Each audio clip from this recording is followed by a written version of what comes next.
அன்பியும் YouTube இல்லந்தோறும் இறைசாட்சி உள்ளந்தோறும் மகிழ்ச்சி. உண்மையான ஆன்மீக ஆற்றல் மற்றும் அமைதி கொண்டவர் கர்தினால் கோட்ஸ். தனது 89வது வயதில் இறைபதம் சேர்ந்த கர்தினால் பால் ஜோசப் கோட்ஸ் அவர்கள் நீண்ட காலமாக உடல்நல குறைபாடுகள் காரணமாக தனது ஆற்றல்களை இழந்த போதிலும் உண்மையான ஆன்மீக ஆற்றல் மற்றும் அமைதியுடன் அதனை ஏற்றுக்கொண்டவர். நீதிமான்களின் ஆன்மாக்கள் கடவுளின் கையில் உள்ளன. கடுந்தொல்லை எதுவும் அவர்களை தீண்டாது என்ற இறைவார்த்தை கேட்ப கர்தினால் பால் ஜோசப் கோட்ஸ் அவர்களின் ஆன்மா கடவுளின் கையில் உள்ளது என்றும் அவர்கள் நம்மை விட்டு பிரிந்து சென்றது பேரழிவாக கருதப்பட்டாலும் அவர் அமைதியாக இளைப்பாறுகிறார் என்றும் கூறினார். கர்தினால் ஜோவான்னி பத்திஸ்தா ரே.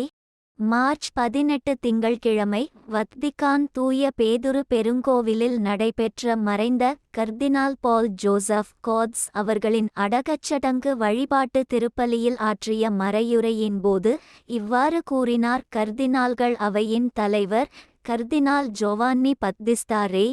மார்ச் 15 வெள்ளிக்கிழமை இறைபதம் சேர்ந்த கர்தினால் பால் ஜோசப் கோட்ஸ் அவர்களின் இறுதிச்சடங்கு திருப்பலியானது வத்திக்கான் தூய பேதுரு பெருங்கோவிலில் நடைபெற்றது. கர்தினால் ஜியவானி பட்டிஸ்டா ரீ திருப்பலியை நிறைவேற்றினார்.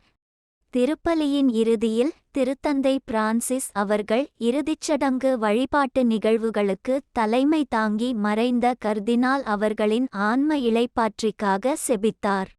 தனது 89வது வயதில் இறைபதம் சேர்ந்த கர்தினால் பால் ஜோசப் கோட்ஸ் அவர்கள் நீண்ட காலமாக உடல்நல குறைபாடுகள் காரணமாக தனது ஆற்றல்களை இழந்த போதிலும் உண்மையான ஆன்மீக ஆற்றல் மற்றும் அமைதியுடன் அதனை ஏற்றுக்கொண்டவர் என்றும் கூறினார்.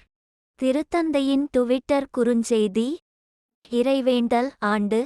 செபம் நமது கோபத்தை தணித்து அன்பை ஆதரித்து மகிழ்ச்சியை அதிகரித்து மன்னிக்கும் வலிமையை வளர்த்து நம்மை மாற்றுகின்றது.